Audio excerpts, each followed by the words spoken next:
You don't know what the cold is unless you're in it. Anyway, that's kind of what my video is going to be about. I would like to talk about, I guess, what they're calling the immersive experience. I don't know if I buy into it. You guys have to let me know. It's starting to become fall here, which is my favorite season, I think. And it's cold. I have to like wear a hoodie now in the morning. But I know it's cold because I feel it. I don't know if I want to be walking into some type of situation, even though I have, and I want to explore that. I have gone places that are, I guess, what you would call simulated, like like the aquarium. And recently, I went to the botanical gardens again, which I love. And I went pre 2020 and after. I went last month. The experiences were different, but I don't know if I'm buying this immersive experience as far as the art world goes, or what are they doing now in Georgia? Illuminaria? I don't know if they're doing it other places, where you can feel like you're petting an animal, but you're not. What else? Oh, the Banksy exhibits. I don't get it, but we'll talk about it. All right, bye. So recently I was at a small lake last week, and in the middle of standing of it, that's my son over there in the orange shirt. He wanted to skip a rock. Excuse me, I have the sniffles.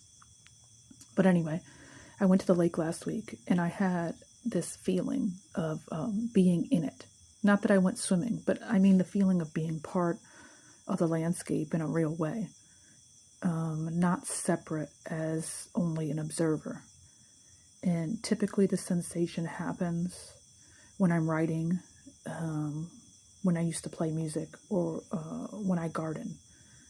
And this had me thinking of the recent uptick of, what are they calling, immersive experiences? And I guess I was really thinking if,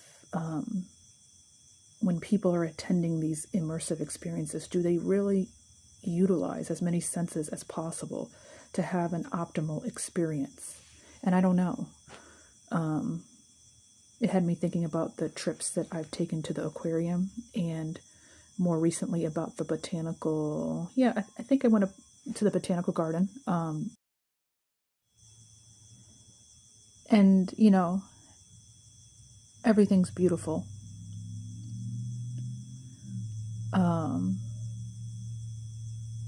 But it always seems a little limited to, two senses. Two senses usually. Even when I went to the aquarium, they let me in the back. And even then, it was two senses. And even when you go to the botanical gardens, I mean, you can touch some of the plants, so maybe you get three senses, But I have to say that none of the senses used were any more, and none of the experiences weren't any greater than the ones I have, around my house, like the ones coming up. These are the baby birds that hatch every year outside my door. And the moms, if it is the same mom, oh no, she'd be having a lot of babies, huh? But she lets me get close enough to see this. I can see the heartbeats sometimes of these birds. Or like the garden chimes or the garden tools and little things I put around the house, or the change of the seasons, the rain, the summer leaves, the sounds of the rain, the snow, the winter, even though I don't get a lot of snow here all the time. You can feel these things, you can touch these things, sometimes you can taste these things, all these things. You can notice them around you as you are in it. You don't have to always actively pursue or spend money for an experience. And there's something to be said in taking delight in the unexpected surprise instead of like the well-prepared grand event. I don't know. I feel like I have to think about this more.